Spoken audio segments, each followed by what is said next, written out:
Okay, this is quite the morning. I apologize for the delays. I don't know what is going on with the site where randomly for 15 minutes to 20 minutes every other day Okay, it's this freezing is up. the morning.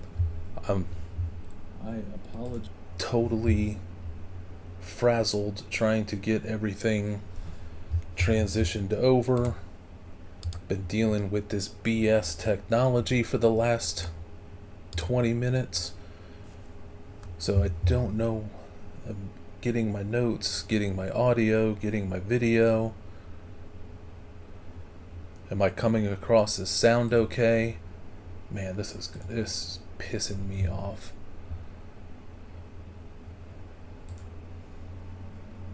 Of all of the times, it has to be Sunday morning at right in the morning.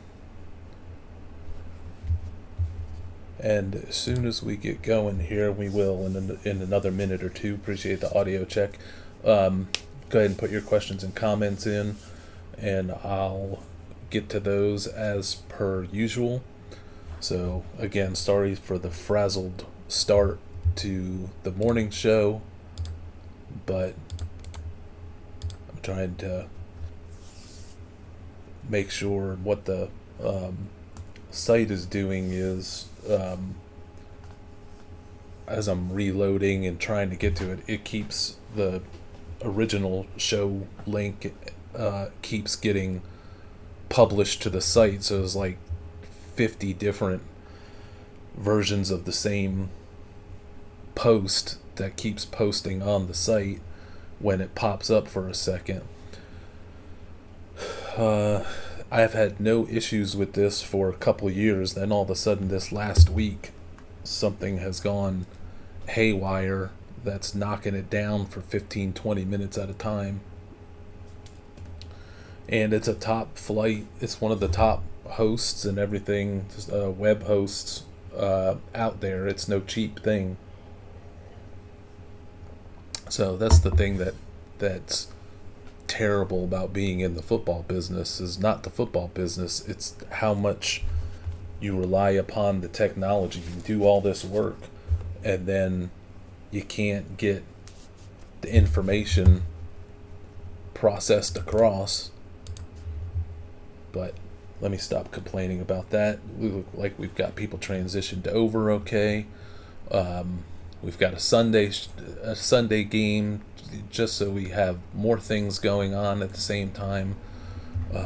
They're playing football, or at least the Vikings are playing football. I don't know what exactly the Jets are doing, but let's go ahead and get us started. Let me blow through my news and notes to get us started.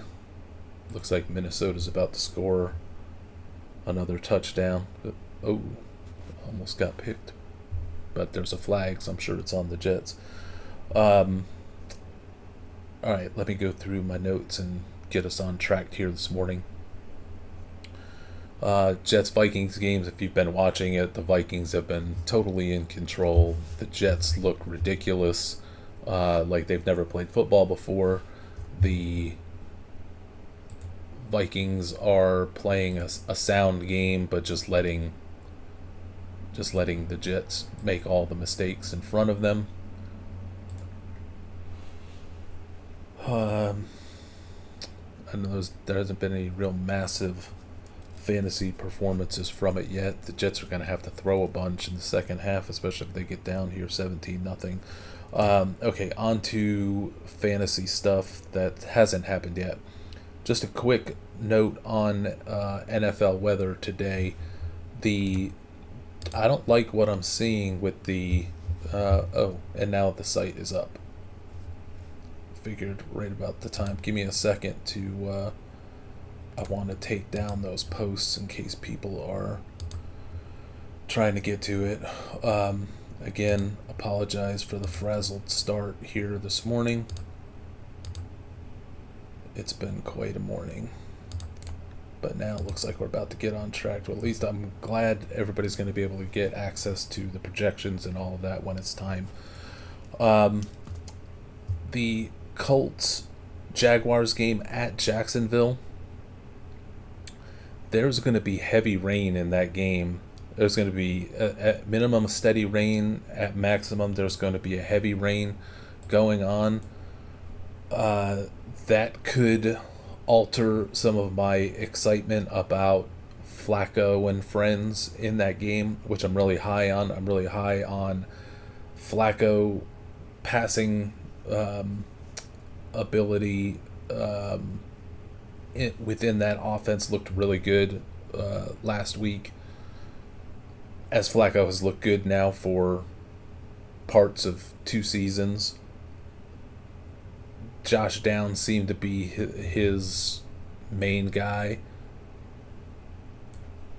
that he had a connection with, a good connection with Pittman too, but really had a nice flow with Josh Downs.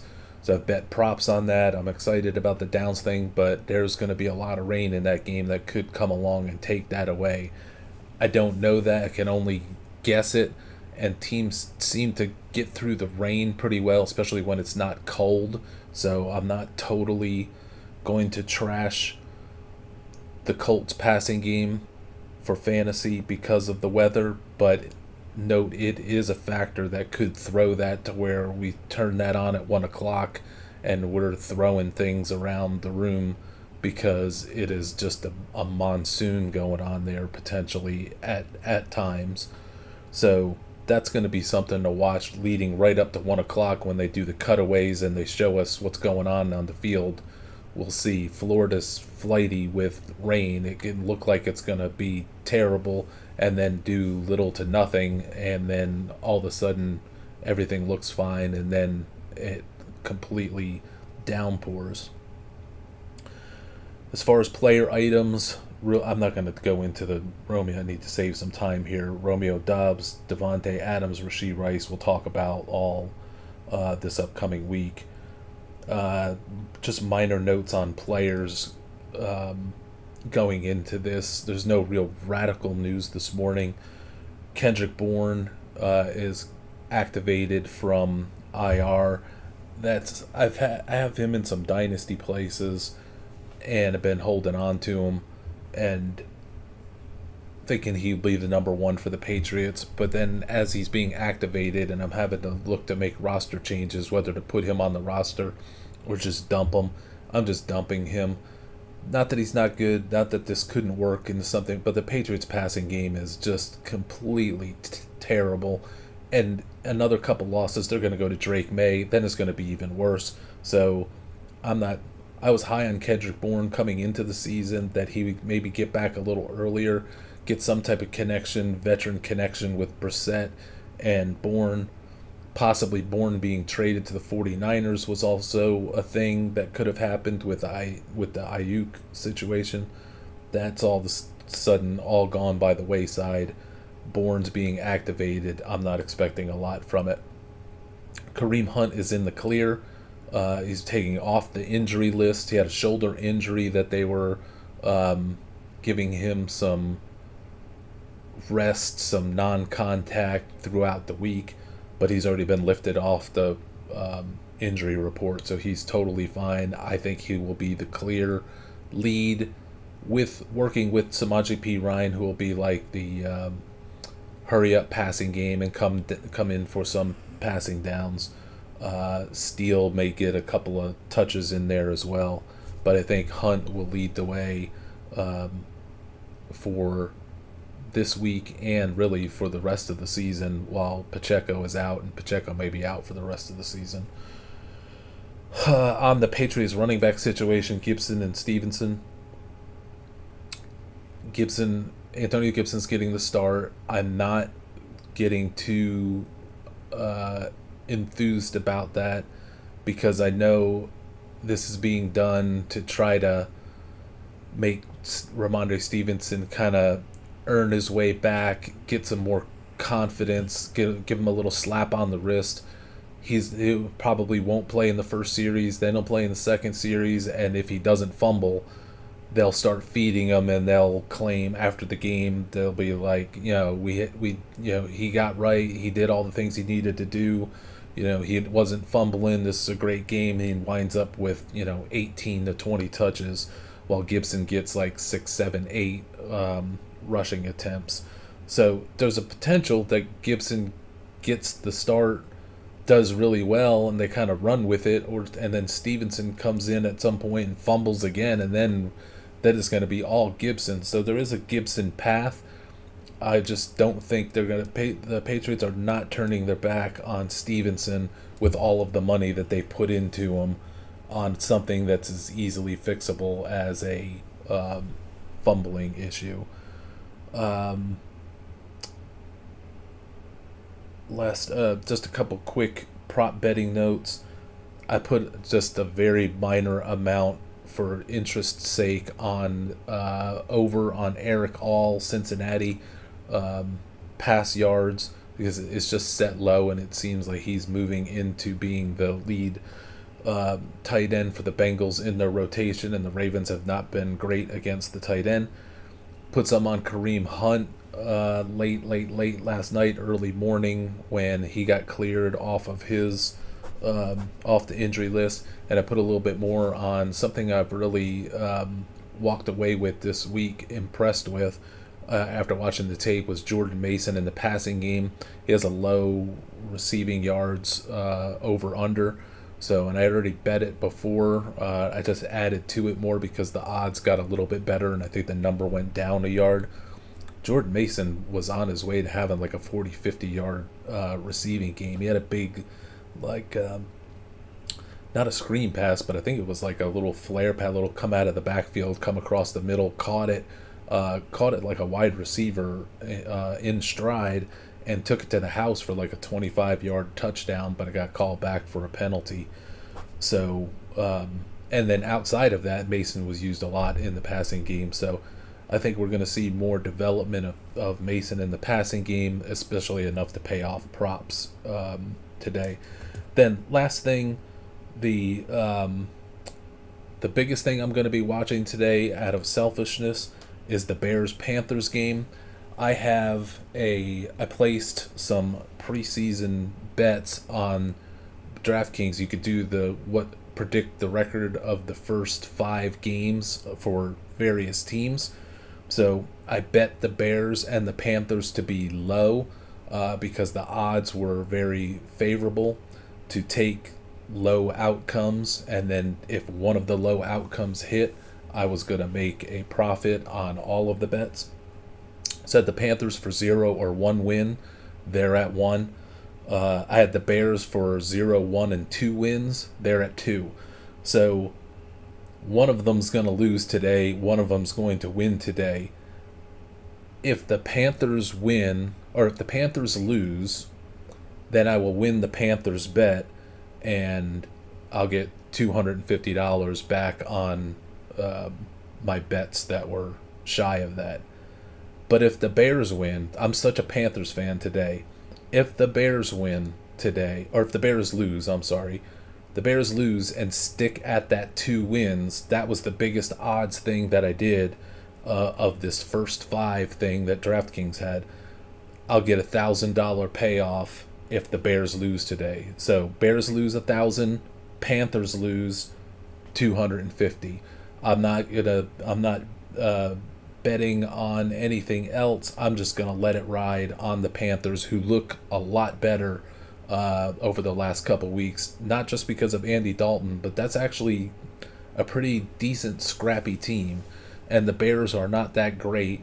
I didn't see a lot of other ways. I didn't want to put money on the Bears to win, like a money line to hedge my bets, because it would have just took too much money. The odds just weren't there. So I'm just gonna let it rip.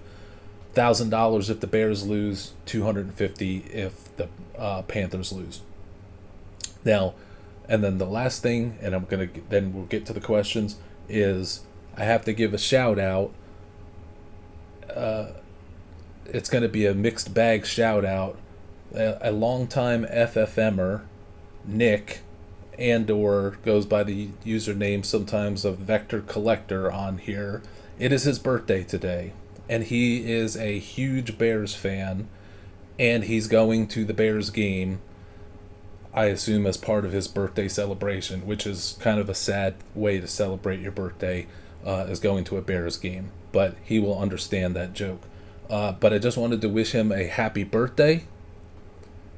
And I also wanted to say I hope your birthday is ruined by a Bears loss because I've got a lot of money riding on the Bears losing. So I hope you have a great time at the game watching your Bears that you love so dearly lose. I just need them to lose this week. They can win. I'll cheer for them to win all the rest of the games for the rest of the season and win the division. I need them to lose today and ruin your birthday weekend. So, with that, let's go to the questions. I'm going to take them in the order that they came in. I'm going to the top. We're starting out. John Hughes has got the first question in. And he is starting us off with PPR 4, 2-2 record, predicted to win by 6, so got a 50-50 type of game. Got the Mooney action on Thursday, which a lot of people did. Some people, let me just say, if you had him on the bench, I mean, we're starting to get into that range where we've got a lot of options, which is going to be a big payoff when we get into the bye weeks like we're getting into now, where we've got options. Our opponents don't really have legit options.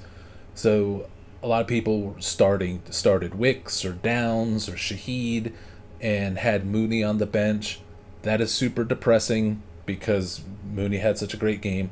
You don't know what Wicks and Downs and all of them are going to do. I think they're going to have a really nice game and you'll be happy. Probably aren't going to hit the Mooney levels, but just take solace when you have a situation like that where Moody's on the bench for the. We've got him this week. Mooney would be like he'd be the waiver wire wonder of the week. So a lot of you already have him, got him for free, either drafted him in redraft late or got him free in the last couple weeks because we've been talking about he's potentially going to wind up being the 1A, 1B kind of co-leader for passing game with Drake London, and you started to see that the last couple weeks, really. So people don't believe in Darnell Mooney. I've been a believer since the jump, and it's finally starting to pay off for us. So we possess him. You might have had him on your bench, and that stinks, but we possess him, so that's actually a good thing. Back to John Hughes' question. The Mooney Thursday night event, it's got him in a good place. Need a wide receiver and a flex from Amari, McLaurin, Achane, Pittman on the wire. Pittman from the wire. Also need a quarterback from Jaden or Fields. You cannot bench Jaden Daniels at this standpoint, no matter what I don't know who I would put in ahead of Jaden Daniels. I mean, matchups, the computer models could see, little nuances with the opponent and the game flow and the game script. I just don't know how one could bench Jaden Daniels at this point. Justin Fields had a great week last week. He may have a great week this week because Dallas doesn't have any of its edge rushers, and Fields could go off on a number of different levels. But I'm going with Jaden Daniels until there's reason to start drilling down and trying to, okay, is it a Jaden or in this matchup or somebody else? I'm just going right now. Jaden Daniels is so hot and is ruling the NFL right from the jump. You just keep riding that train. The way the Arizona offense looks is so smart, so well done. Just keep riding the Jaden Daniels train.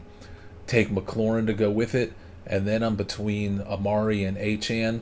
I'm going with Amari as much as I hate that, and if you want to go Achane, that's totally fine. I'm going with Amari because of the matchup. Last week was another bad week for Amari, but he did have a 90-yard touchdown catch. Just kind of fluky, but that's always going to be possible. But then it got called back for some illegal shift or some nonsense, or he would have had back-to-back huge fantasy weeks. So I think you got as much hope in Amari as Achane. He looks terrible on tape, the yards per carry in his games, if you go look at the game log and look at his yards per carry, it's dreadful. It's not anything like him. I'm not sure if he has an injury or what's going on, but something is wrong. They have no quarterback. Mostert is coming back. Jalen Wright is coming on. I don't feel the need to force Achane this week. I'm not. I'm worried about Amari just because there's good reason to worry about Amari because he has looked like he's looked nothing like he has in the past. Still athletically fine, but he is dropping passes. I mean, he looks like half the time he looks like he's forgotten how to play football. But with that, a couple weeks ago, he had a great fantasy game, 2 touchdowns. Then he should have had a 90-yard touchdown to help save his prior week. Silent Warrior, pick 2 PPR, underdog after facing Pitts Godwin. Yeah, you can overcome that. Wilson, Bixby, Tracy, Chase Brown, Whittington. Let me hit all of these guys because they'll be a running theme names, I'm sure. Emmanuel Wilson is playing about, it's like Josh Jacobs is 2/3, Emmanuel Wilson is a third or stronger. That gets to be a shaky position to be in if you're going to go with Emmanuel Wilson, who I'm having to use and am willing to use in certain situations because his touch counts when he is in the game, he's getting good touch counts.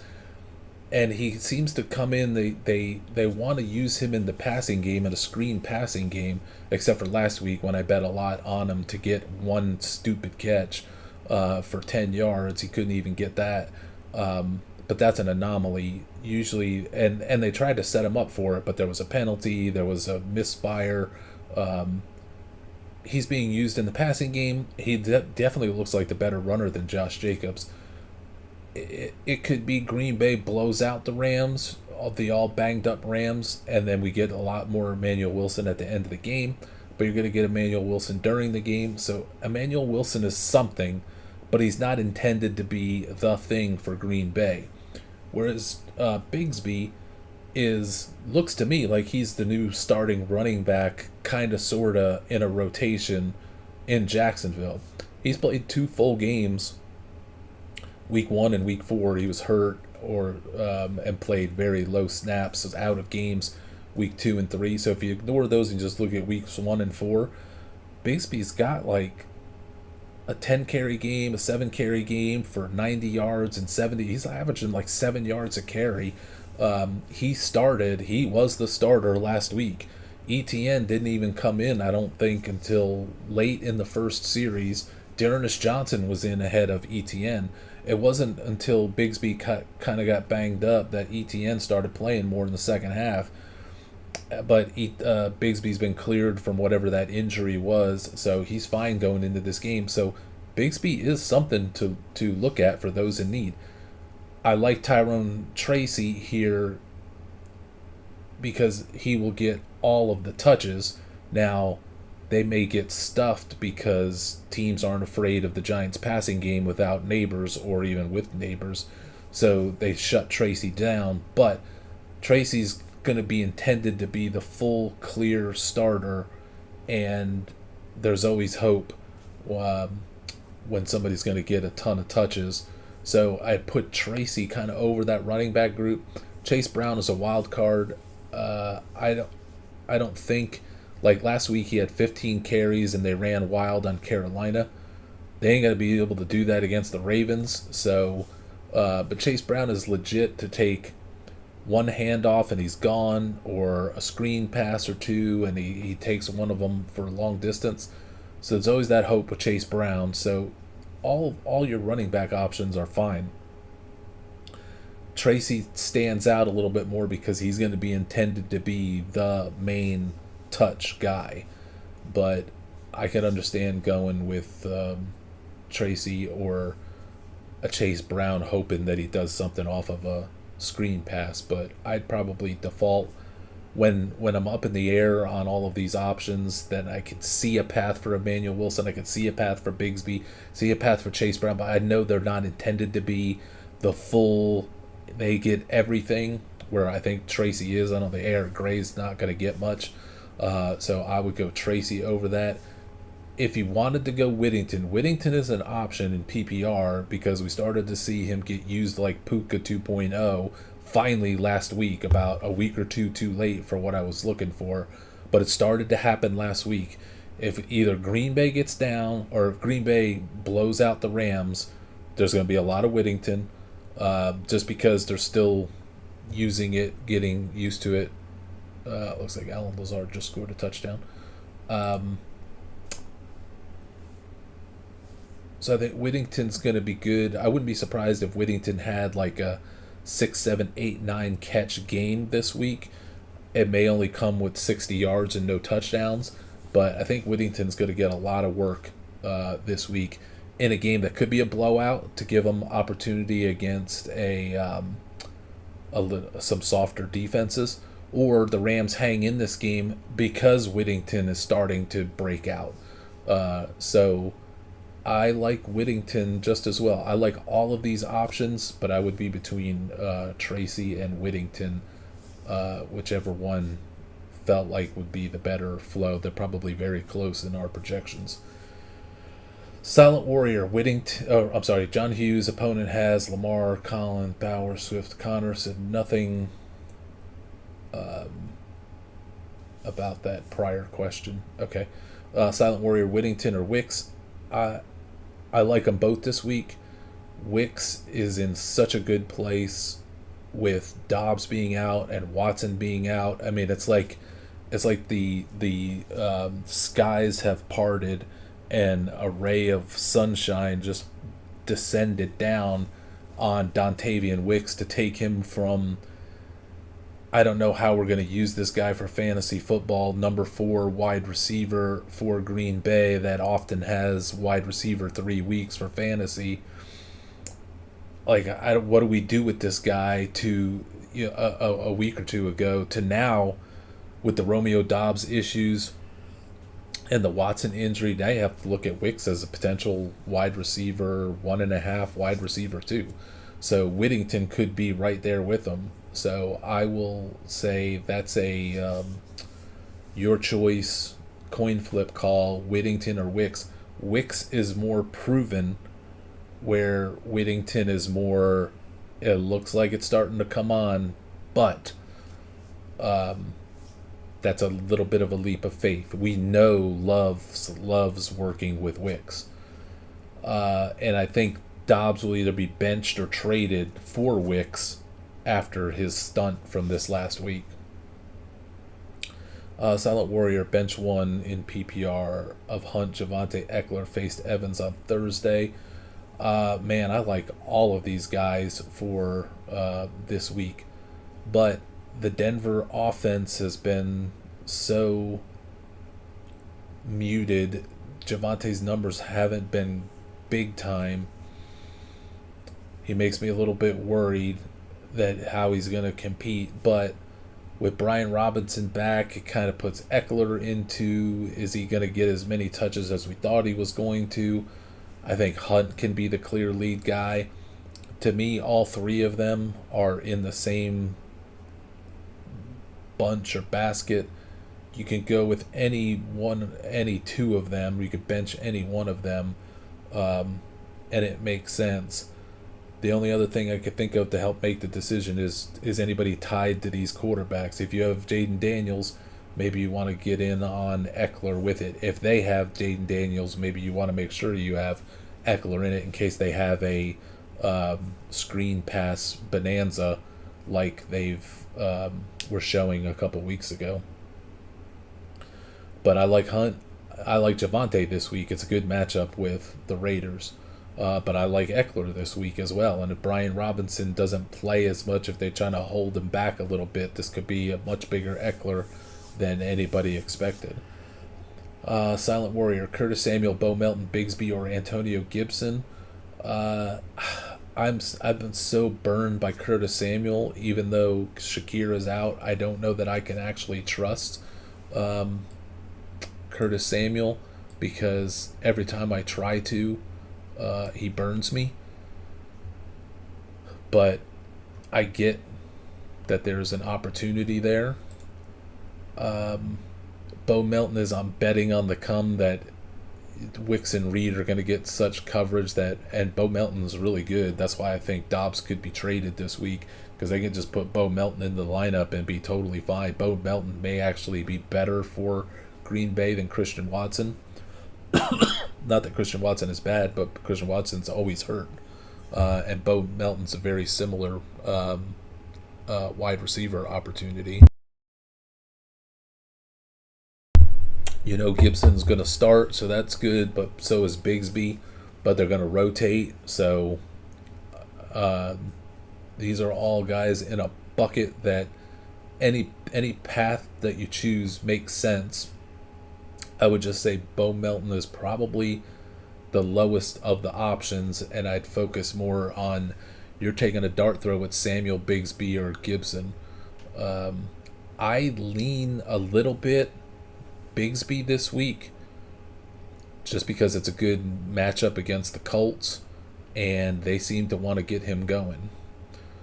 Mark Faria, morning RC, happy football Sunday, 5-3, third in points for, nice, you're about 50-50 matchup right now, start 3, Pittman's down, McLaurin, Williams, Eckler, starting Flacco. I would watch the rain in that. I would, weather aside, I would do the first 3 there, Pittman's, Downs, McLaurin. See if you can get field reports. And if anybody is seeing any field reports from Jacksonville on what the weather looks like what it actually looks like right now, maybe it'll change something. But Pittman's down so strong against Jacksonville, and Terry McLaurin's, you have to ride the Jaden Daniels train. Javonte would be, Javonte or Eckler are options to put in there if you want to remove one of Pittman or Downs. If you're gonna start Flacco, you would love, if the weather was okay to great, Flacco Pittman's Downs stack would win you this week. But if it starts to get into torrential downpour there, then it could be a problem. And if you go Flacco, you're either going to go down with the ship having Downs and Pittman with them. You could try to mitigate the rain in some way by going, by putting one of Javonte or Eckler in for, I'd say probably for Pittman, just because Downs works shorter and it may be a better throw in the rain than try to throw deeper to Pittman. Pittman kind of works all over the place, but it's a more deeper activity with Pittman. So if the ball is slick and all that, it may not be as hot, just as a guess, than Downs would be in the rain. But you can either go all in, all Colts. Like if the weather is any decent there, it's going to be, I think Flacco's going to go bananas, and Pittman's and Down will be the ones that go with him. Silent Warrior, Melton or Gibson, those are both bet on the come. You don't know what their usage is going to be. If you're in a good place, I'd probably go Antonio Gibson, just because he's going to start and he's going to have the opportunity to maybe take a bigger workload share than he normally would. And if Stevenson comes in and fumbles, then it's going to be even more. But if Stevenson comes in and is fine, Gibson's just going to go back to being his normal guy. Just because he got the start doesn't mean anything for the finish. But Melton's such a bet on the come opportunity.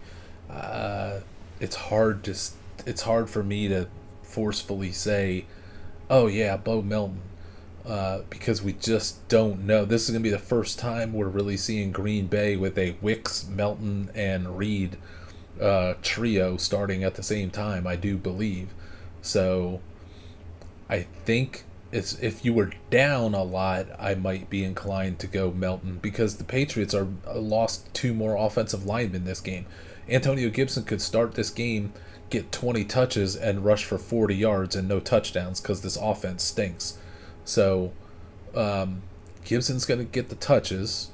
there's some security there. But if you're needing some flair for the dramatic, you're looking for some big time points. Melton could do that on 3-4 targets, have a big play, be one of them.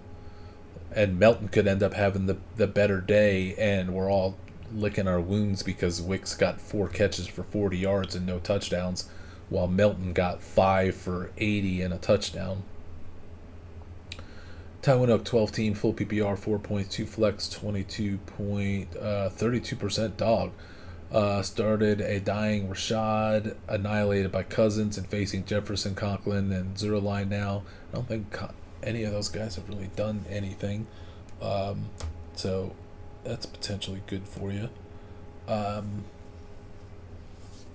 But needing points, if you're gonna shove all of the, if you're gonna go all in for points, let's no Wandale looking for mass points. You could go Whittington Dell if you wanted to stay away from the rain if it looks bad in Jacksonville come 1 o'clock time. But if the weather looks like it's going to be okay,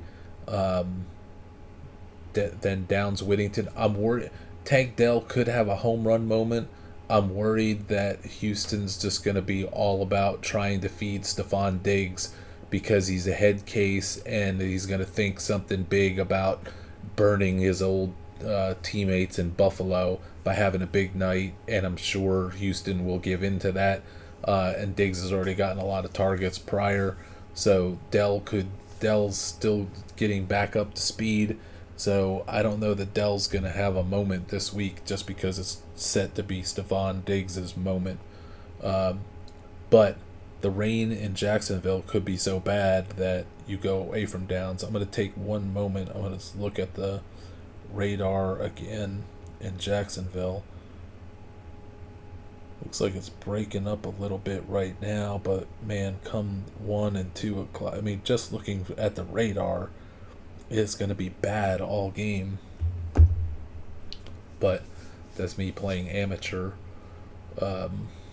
weatherman, which is not necessarily good. John Hughes, good news that the projections and props are on a Google Drive so we can always see. Yeah. Just note that when you're opening up our projections, they're going to be in your Google Drive so you can re-access them without having to go out to an actual post if you don't already know that.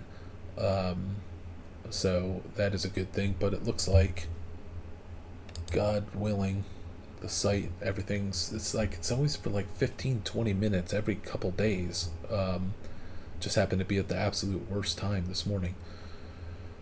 Mark Varia, half PPR, 50-50 projections. Eckler or Downs at flex. I'm already starting Pittman. Also McBride, Fryer. Thanks. Good luck this week. Again, if the weather was perfect, this would be a Downs Pittman stack week. But if you see cutaways to that game, pre-game, and it is just like a heavy rain mess there, and you want to break up the Colts party and just play it a little safer and introduce Eckler and then just go with one of the Colts, that's fine. If not for the rain, this would be such a Downs and Pittman week, and it may still be. If it's just a normal rain, that would be fine. That wouldn't necessarily alter the fantasy. It would actually be to the benefit of the receivers because the corners can't cut as well in reaction to what the receivers are doing. But this one could be some really heavy rain, one of those ones where it's just a slop fest where they're just handing it off up the middle because they can barely throw. I don't know that to be the case. I just know it's going to rain that entire game, supposedly, in Florida. But that can stop on a dime and start on a dime in Florida. Then McBride or Freiermuth.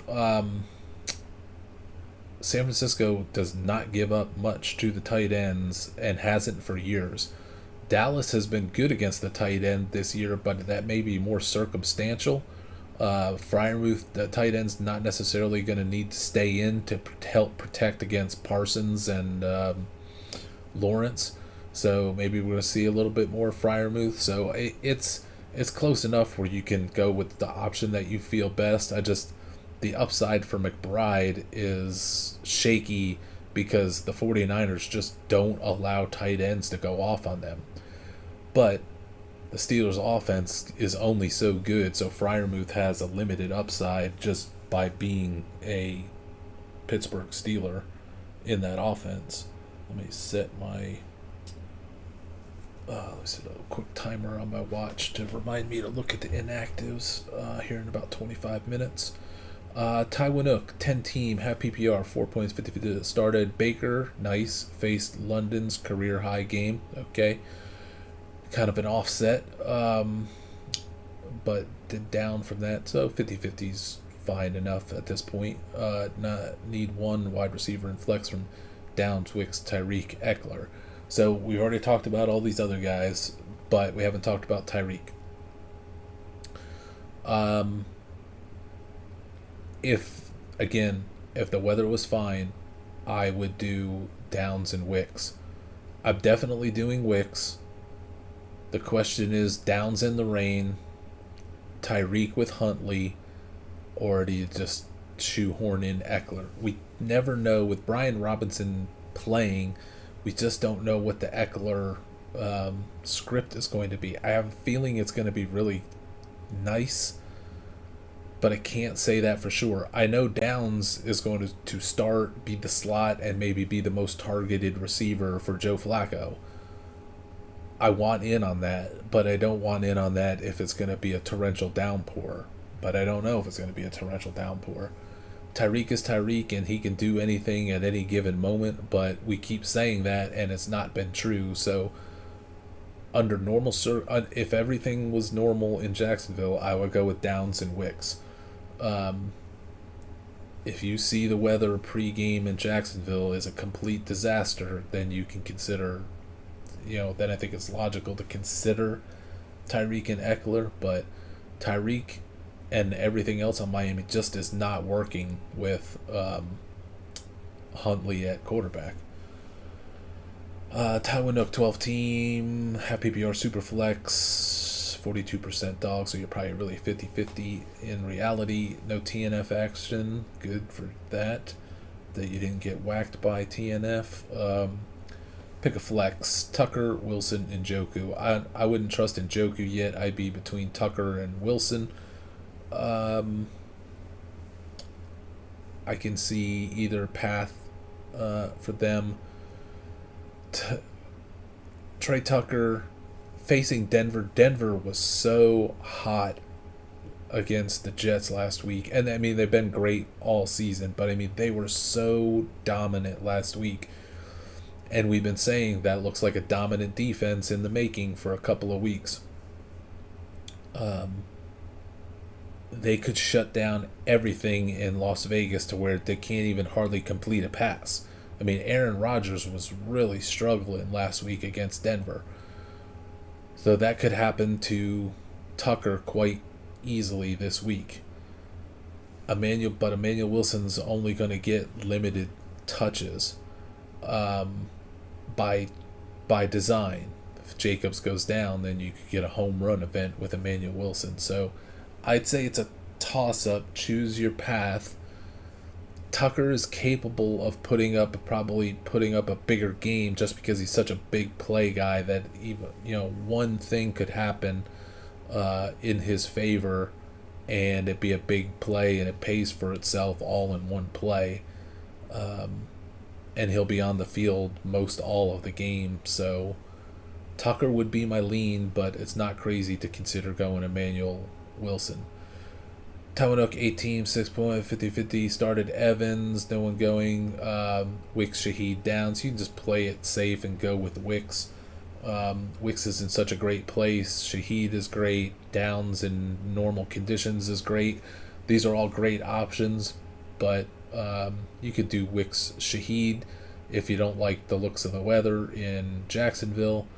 Um, you could go Wicks Downs if everything looks okay and not have to worry about waiting until Monday and finding out that Shaheed has the flu or whatever. Uh, Mark Schramm, McBride or Kincaid. I'm going with Kincaid with no Khalil Shakir. We might get a little um, pop from Kincaid, as you're saying. So, and McBride versus San Francisco, I don't like it. Plus, he's got the rib injury. I'll go Kincaid there. Tim M. Standard passing 6 points. Start Purdy or Flacco. That's where I would just probably go Purdy in in a great matchup against Arizona's defense, and I can stay away from any rain mess that could happen in um, Jacksonville.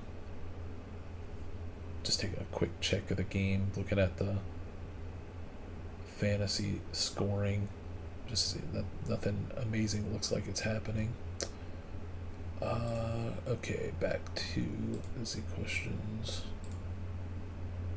Ross is saying Zamir is out. That was expected. He's out even when he's in. Silent Warrior, Knicks or Flacco in 4 point. I would go with Flacco just because Knicks has been so low volume. It's a good matchup. It may work for you. But unless you see that the weather is so god awful, Flacco's just really humming right now. Knicks could run his way there, but they could probably just hand the ball off and play it safe and beat the Raiders. So we may not get a big dynamic Bo Nix because we haven't really seen that quite yet. Anyway.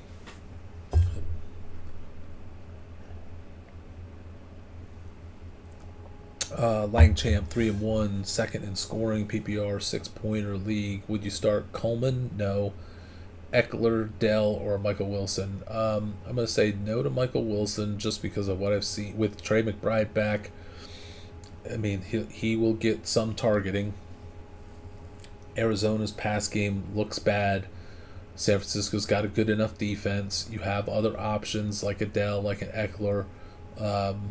Keon Coleman, I'm not going there even if Shakir is down. I'd be between Eckler and Dell for that honor. And you can go either way on it. I might lean Eckler because I just have a hunch. So I have a feeling this is going to be a big Eckler game where I got a hunch that Tank Dell is not going, they're just going to sit and watch Stephon Diggs get all of these targets so he can try to prove something when he really has nothing to prove. Langchamp 2-2, sixth in scoring. Let's call it a 50-50 game. Dell or Tucker. That's a true toss-up. I don't know if either one of those guys could have one big play moment and make it all worth it. Or they could just sit back and Trey Tucker could die under the Denver defense and Tank Dell could die just watching Stephon Diggs catch a bunch of passes. So I have a feeling that Buffalo-Houston game is going to be a lot like the Tampa Bay Atlanta game. Two fake defenses that are going, but now with high-level quarterbacks that are going to, I think we're going to see a lot of scoring in that game. So maybe Dell gets some of the chunks of that because it's just such a passing game that, just like for Atlanta, it was such a passing game that it took everybody, including Ray, Hodge, Pitts, took them all with them. So if you're worried that you're an underdog, you think you need a little bit of juice, I would go with probably Tank Dell and cross my fingers that that's such a shootout that everybody goes for a ride. Tim M, someone offers me Charbonnet for Allen from the Jets. I have Walker. If you have Walker, you have to have Charbonnet. If this is redraft, then it makes sense to have the Charbonnet-Walker connection. If this is Dynasty, you want Braylon Allen for the future, and you don't want to move him. But operationally for redraft, doesn't matter whether we think Braylon Allen is the greatest or what. You have Walker, you need to have Charbonnet, because if Walker goes down, Charbonnet's a really nice running back that would fill right in and be fine. So, Jeff 1014, 4-point touchdown. Start Hunt or don't start Jacoby Myers. Going to get shut down by Denver potentially. Don't start Wandale without Neighbors to give him cover. Dell, we already talked about. Hunt, to me, is the safe. You got a 65% win chance. I would just go with Kareem Hunt. I'd hit it in the fairway, take the safe option, and take Hunt. If that game, the Houston game is at 1 o'clock, I'm sure. Is that correct? Yeah. I was going to say, you could wait on that decision and see if you needed to do something crazy, but you have to make that decision at 1. So I think you're safe enough to go with Kareem Hunt. If you don't want to wait until Monday, if you don't want to take that risk and you got a good feeling about Dell, I get it. You can go with Tank Dell there. Just for me, no Myers, no Wandale this week. Vector Collector, there he is. You just made my week. Bear down. Yes, I need the Bears to be down. I hope you have a great birthday, other than the fact that your Bears got beaten. I don't care if they get beat by 1 or 1,000. I just need them to lose this week. Then they can go win the division afterwards. Then you can have all the fun for the rest of the season. But I just need them to lose today. Jan Sawicki, full PPR, flex, Michael Wilson, Dell, or Curtis Samuel. Wilson, Dell, Samuel. PPR. Dell for sure. Then it's a Wilson Samuel call. Could see the 49ers get up so big that Arizona has a lot of junk. But I think that Houston Buffalo game is going to devolve into a shootout in a dome with 2 fake defenses that people think are good but are actually terrible. So if you just want to have fun watching that game for both sides, you can go Dell Samuel and just see what the fireworks turn out to be. With no Shakir, Samuel's going to be on the field like Shakir. As far as snap count wise, whether he gets the targets and all that, we'll see. But you could go Dell Samuel there. If you got cold feet on Samuel, you could go Michael Wilson there. But Dell would be the one for sure. Jeff 10-14, 12 team, 60% win, so you're probably pretty safe there.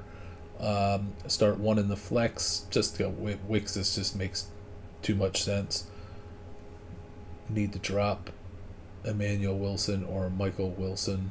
You can drop Michael Wilson. You got all these other wide receivers. If you're going Whittington. No, I would. No reason for Whittington is going to be this 1 week if somebody needs them. But you've got Wicks, so I would go Wicks ahead of Whittington. But I wouldn't shock me if Whittington beats Wicks. But Wicks is just a more secure thing. Aaron Jones is out for the rest of the game. Wow. Just saw that note come in. Where are we at?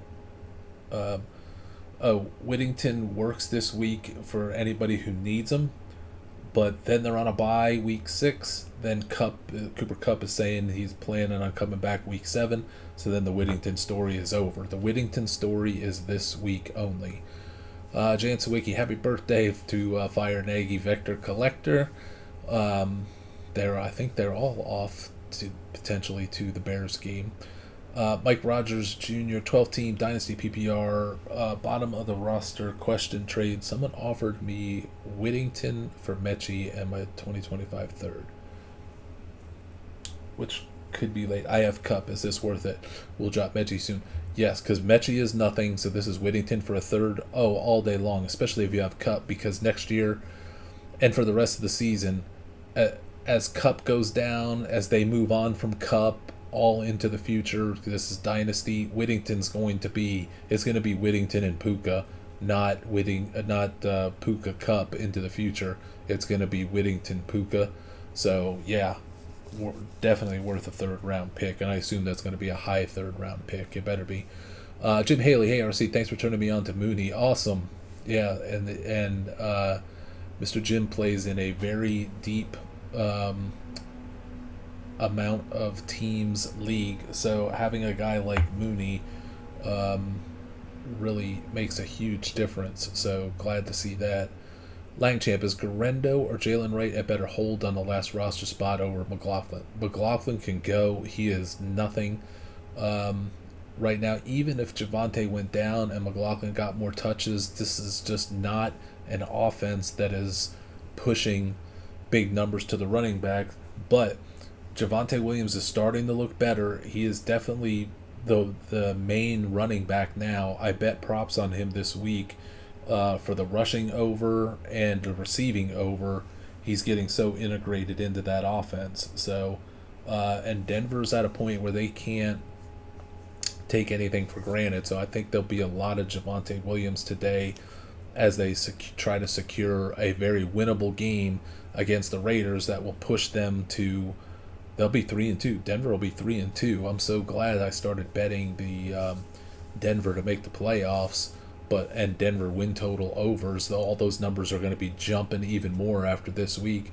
But I also bet Denver to win the AFC West because the odds were so huge, and Denver is good. I also bet it on the Chargers as well.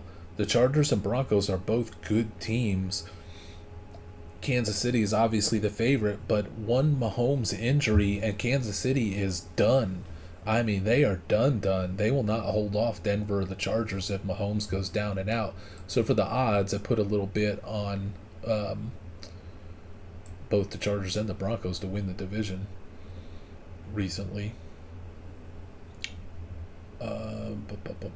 So all that to say, I don't know how that got to do with Jaleel McLaughlin, but Jaleel McLaughlin, nothing.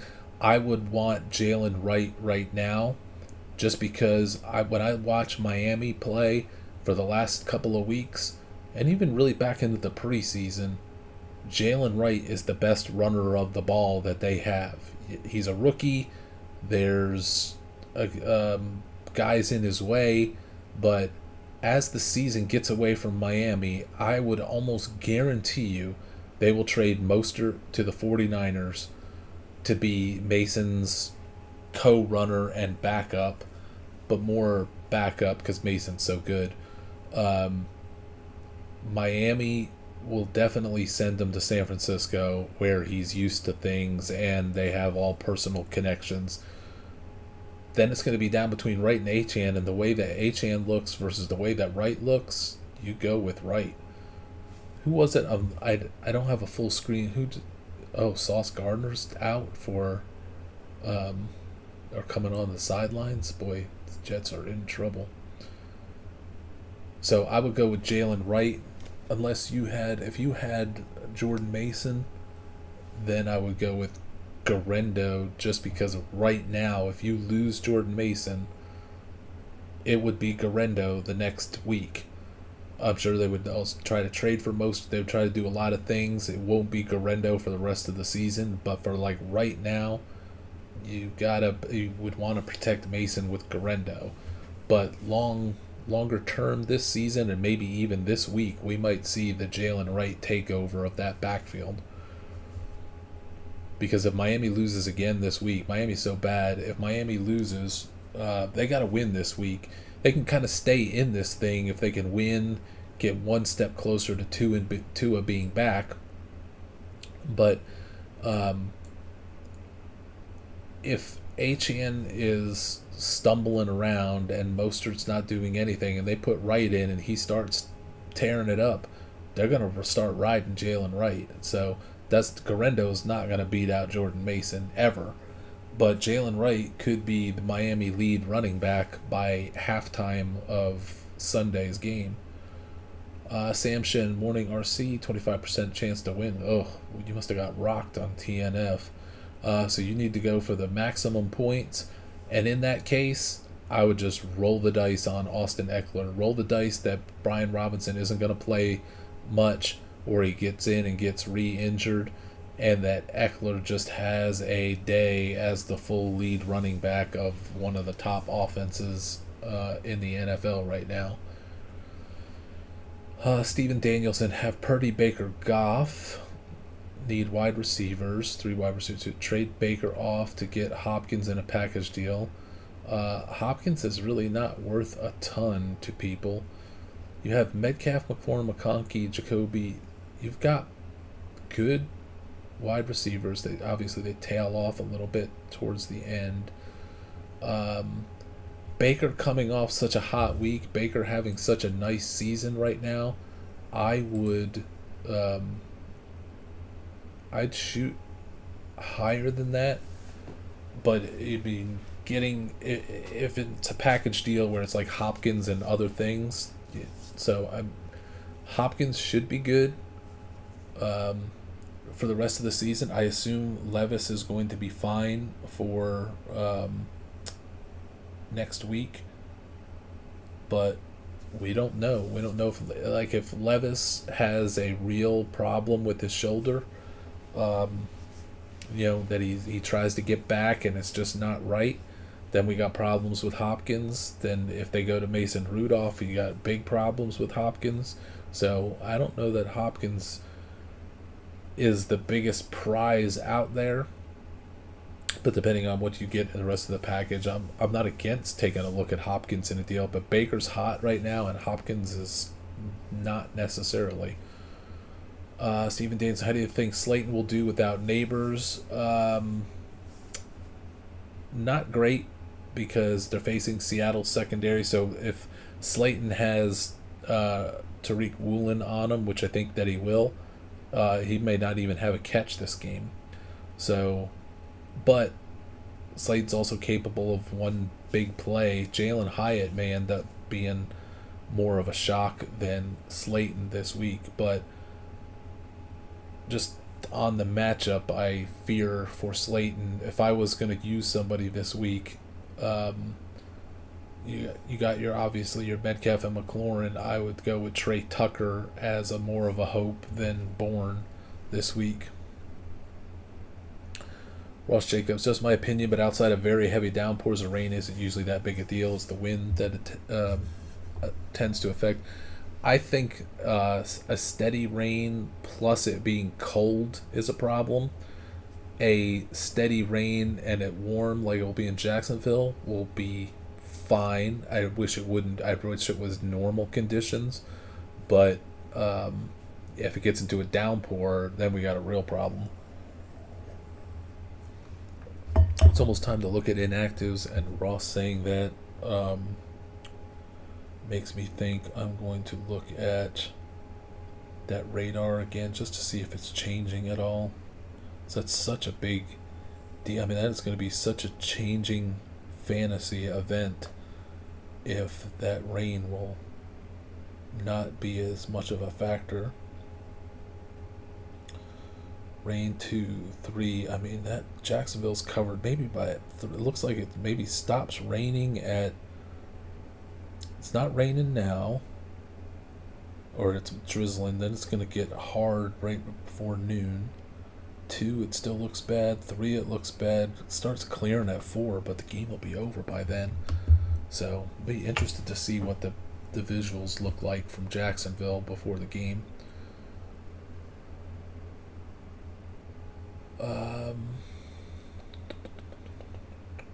Steve Danielson, how do you feel about McConkey rest of the season in PPR? I like it. He looked really good last week. I wish that they would go in it harder, or go with him harder, because he is so obviously their best receiver.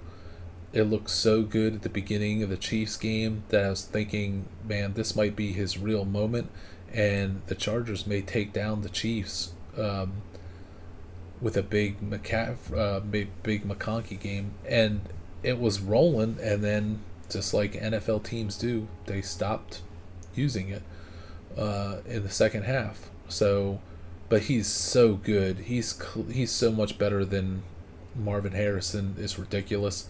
That's just a very weird offense. But when they're down, they're going to have to start throwing more, and their schedules goes from easy early on to now it's going to start to get more difficult and maybe get them in more shootouts or draw them out to having to pass. So, but in general, I feel good about McConkey for the rest of the season. Jeff 1014, FYI, strong winds expected in Chicago around 1 p.m. Central. How strong of winds are we talking? I didn't pick that up from an earlier check. Winds, yeah, 19, 20 miles an hour. Let's see. It's still saying that. That'll affect the kicking game, if not anything else. Hopefully it'll... Caleb Williams throws a strong enough ball where that won't affect him. I just need him to throw it right to Carolina defenders. Won't affect Dalton that bad. Carolina is going to try to probably hide behind the run game. Chicago's going to go run game and screen game because Carolina has two starting linebackers out, middle linebackers. So,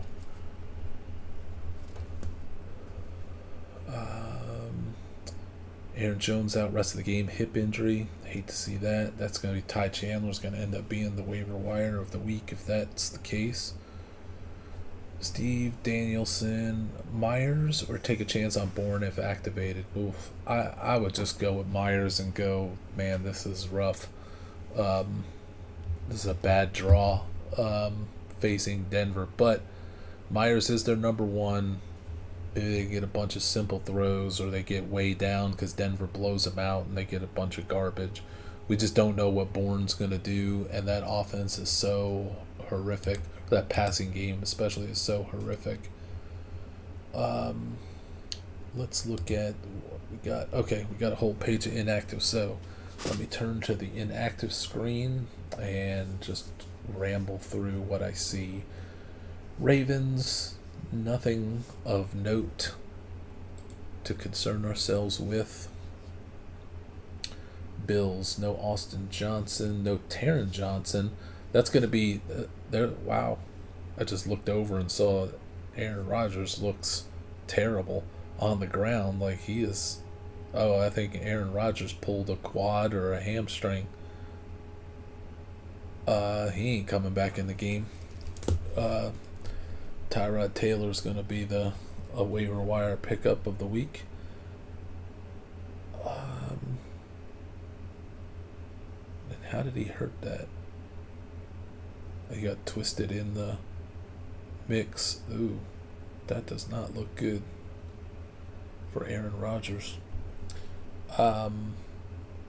With Taron Johnson out for Buffalo, they're really good slot corner. That's just going to be more of a boost for Curtis Samuel for those. Rodgers is walking it off okay. That's going to be a boost for Curtis Samuel. Boy, a lot of defenders out for Buffalo. This is the two defensive tackles out for Buffalo, but the thing is that Houston can't really run the ball. So this is just going to be Stroud is going to have a field day. The Bills defense is not going to have a field day. Carolina, no Josie Jewell as expected. Chicago, no Zach Pickens, nothing special from Chicago out. Bengals, no Mike Hilton out. That will help Zay Flowers. That's a big out to have. Mike Hilton out, just noting that. That's a boost for Zay. Wow, Aaron Rodgers looked like he had a horrific injury and now he's just popping back in. Cleveland, no Conklin, no Hudson, no Javon Cohen's, a bunch of offensive linemen down per usual. Cleveland's, man, their offensive line is terrible. Houston, no Mixon, no Pierce as expected. Colts,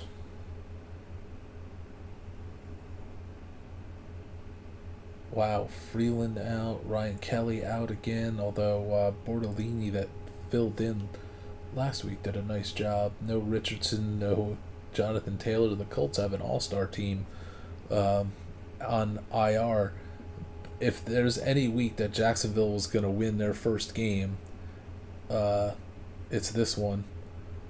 And I bet that Jacksonville would have 0 or 1 wins after their first 5 games. So no matter what they do today, I'm getting paid about, no matter what the outcome is, an equal amount, whether it's 0 or it's 1. So I'm for I'm okay with Jacksonville ends up taking down the Colts.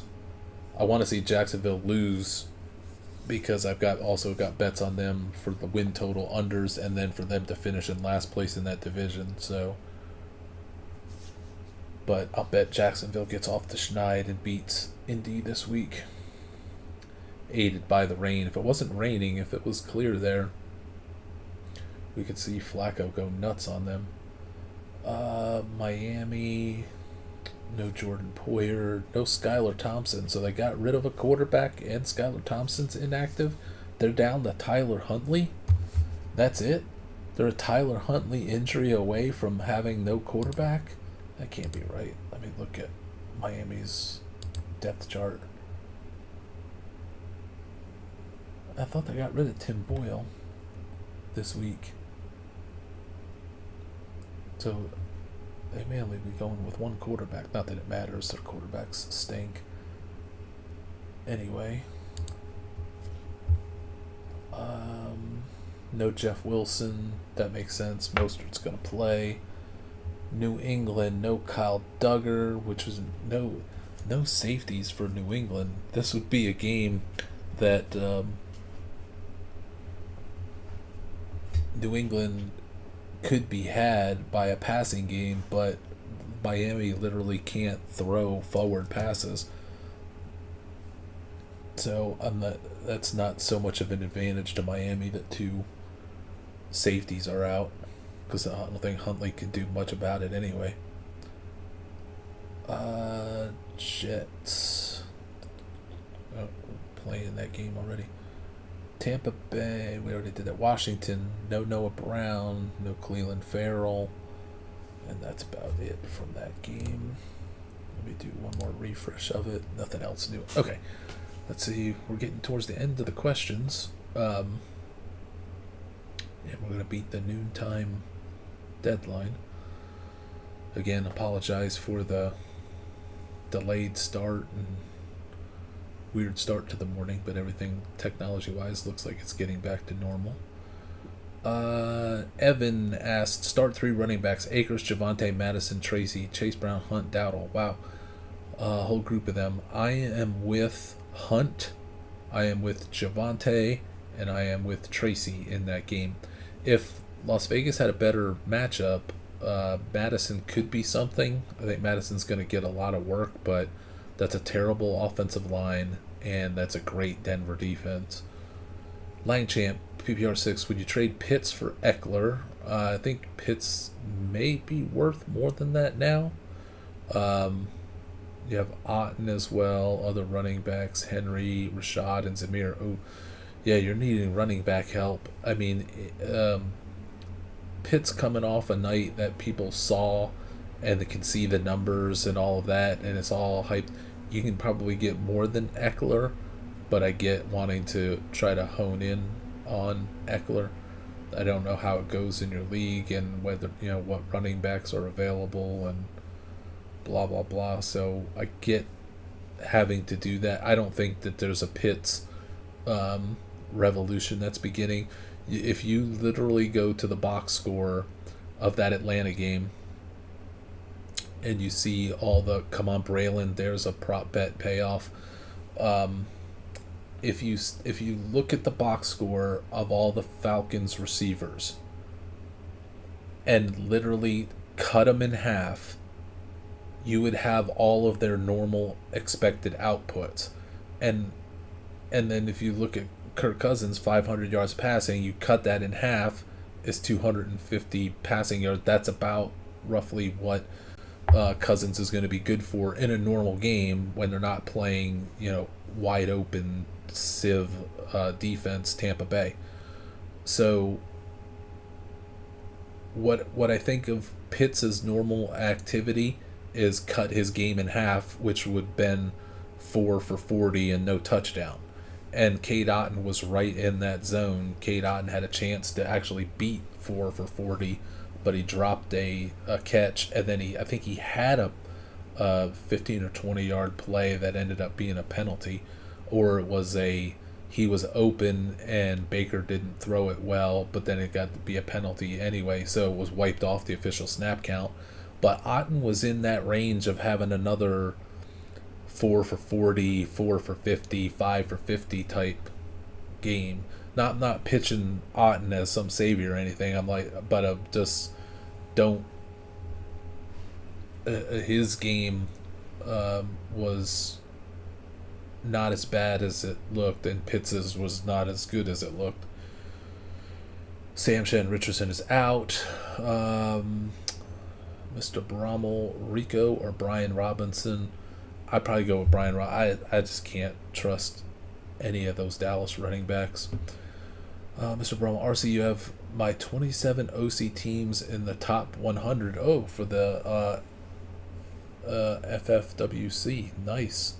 Wow. Mooney is money is right. And your free $2,000 entry team is in the top 60 for $250K. I like that as well. Hopefully you bring home the bacon on that. That'll pay for subscription costs.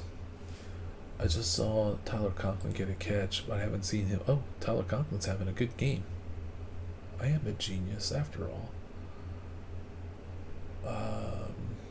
Sorry, I bounced out of that and lost all the screens.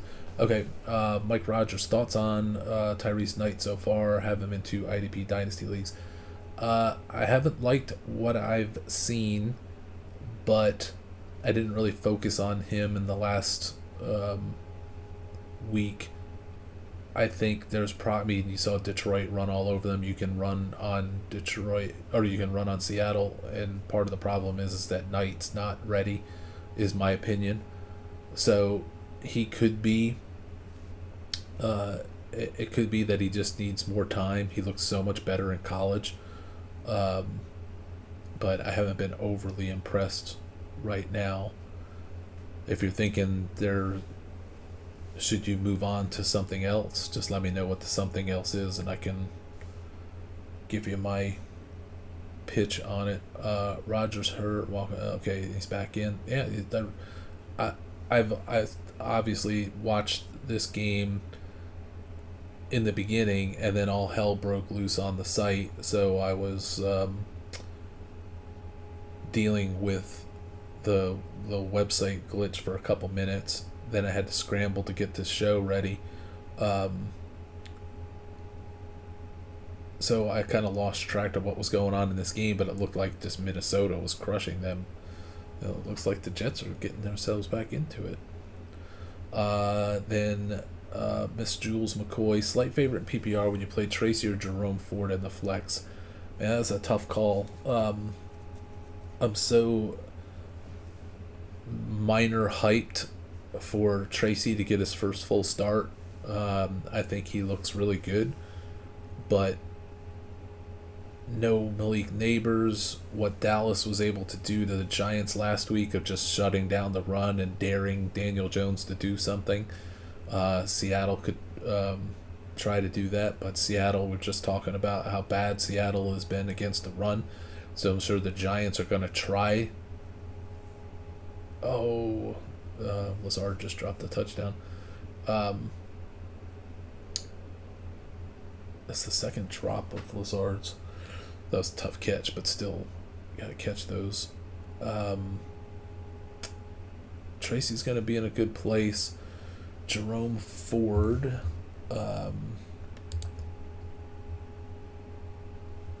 is not in a bad place against Washington. But the Cleveland's run game, the run blocking has been so horrible that they get no run game actually, but then Ford winds up with 5, 6, 7 catches, and all of a sudden he's off to the, he's ended up having good fantasy weeks because of the passing game. So if you want to just stay with steady what you know in Jerome Ford and what could be a shootout, and then I don't know if they're gonna with push Jerome Ford if it's a blowout by Washington, but we know what we've got in Ford. None of us has any idea what's going to happen with Tracy this week. So you're not crazy to just stay steady with Jerome Ford. There's not such an obvious path with Tyrone Tracy just because the Giants offense is so terrible. Jules McCoy, Downs or Olave and non-PPR. I'm a favorite, and as you know, I'm 1-3. You've been 1-3 for a long time. I think you're going to be 2-3 now. In non-PPR, I'd probably go Olave, just because there's going to need to be throwing in that game on Monday night. Then you can skip past what the weather effect is going to be on Downs. I hate that because this could have been a really nice Downs week for sure, and maybe it's still going to be. I don't think it's going to be a bad Downs week, but I think it could have been amazing for Flacco and Downs and Pittman, but now it's a little bit in flux. Mike Rogers, 16-team IDP, start Moomer Ventura Miller. The way that I saw Miller working, I would go with Miller. And take your chances, because it just, even Mooma's getting his chance and he's not doing anything. Miller gets thrown in there and all of a sudden he had like 11 tackles last week. So I would definitely go with Miller there. Alright, I can't believe we reached the end of the questions with 5 minutes left to go. I'm going to just do a quick spot check of, do we have any more on the inactives? And while I'm checking some final items, and I'll get to those final questions that are popping in, just making another pitch and reminder as always, from your fantasy dad, keep your flex flexible, check your lineup, make sure that your later playing players are in the flex, don't have them in the regular lineup positions. If you have somebody from this current game, Jets, Minnesota, if you have one of those players that's currently in your flex right now, you're doing fantasy wrong. You've got to take every little edge and advantage you can. You got to keep your flex flexible just in case something weird happens going into tonight's game or the Monday game with a weird injury or something, that you want to be as flexible to pivot as you can. I've got no more updates on inactives. Let me check the news headlines to see if there's anything. Rasheen Ali is active. Bourne is active. Brian Robinson active. I don't see any other little breaking news items. We've got one last question in. And let me just pitch this with anybody who's hanging with us until the end. I'm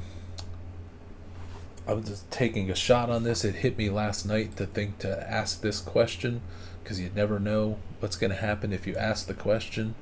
No is definitely the answer if you don't ask it, but my youngest son, who is an absolute ace video editor in the YouTube world, company he's been working for a couple of years, they've kind of ceased operations, so he is currently out doing his first real big job search. If anybody knows of a company or your own company or what have you that does that has need for legit video editors,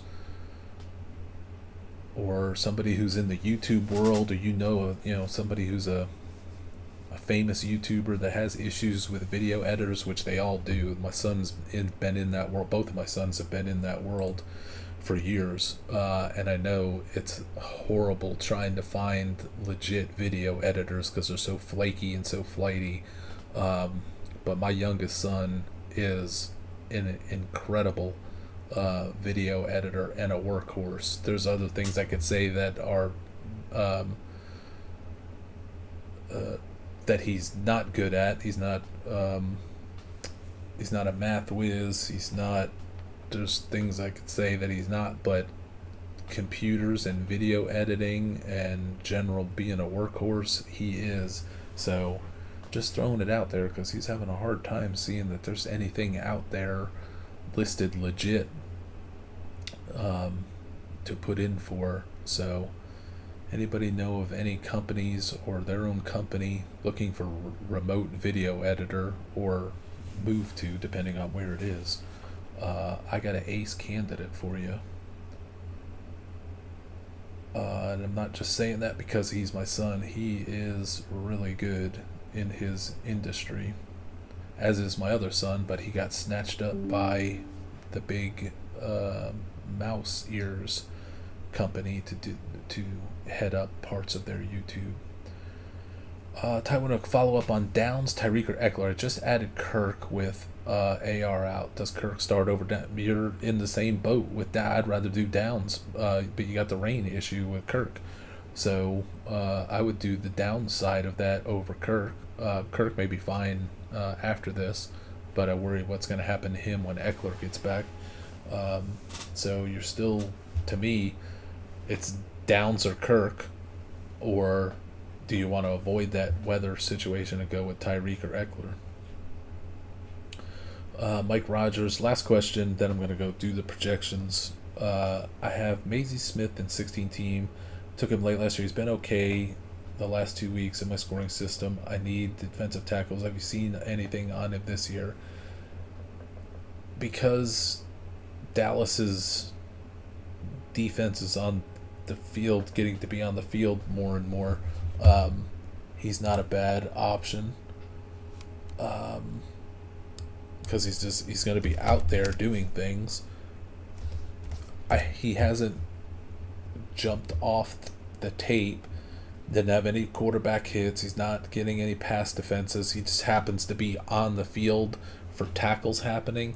I gotta believe there's better defensive tackles in the world for you to mess with.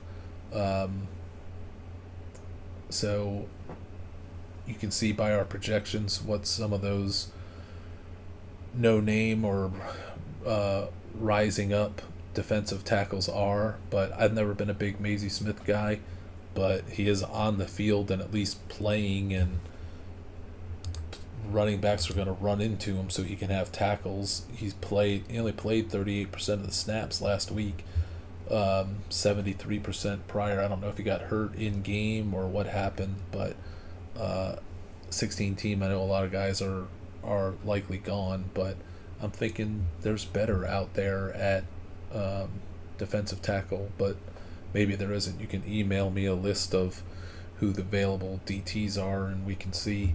I can weigh in on it. So that is it. Let's go finish watching the rest of this Minnesota Jets game that has all of a sudden got exciting. Good luck with your lineups this week. Good luck with your any of your prop bets. Enjoy the day for the clan that's going out to Nick and the crew that are going to the Bears game to unfortunately watch a Bears loss to get me a good payday. So good luck with all of those things. Stay safe. If I can pronounce it properly. Stay safe. Enjoy the rest of your Sunday watching events. I'm going to do the projections. They will be updated by around 12:30. And then for those that are on the Discord, we'll be on the Discord Sunday morning or Sunday game stream at 1 p.m. and after, complaining about everything, including the Bears probably winning by 50 points and me losing my mind while it's happening. So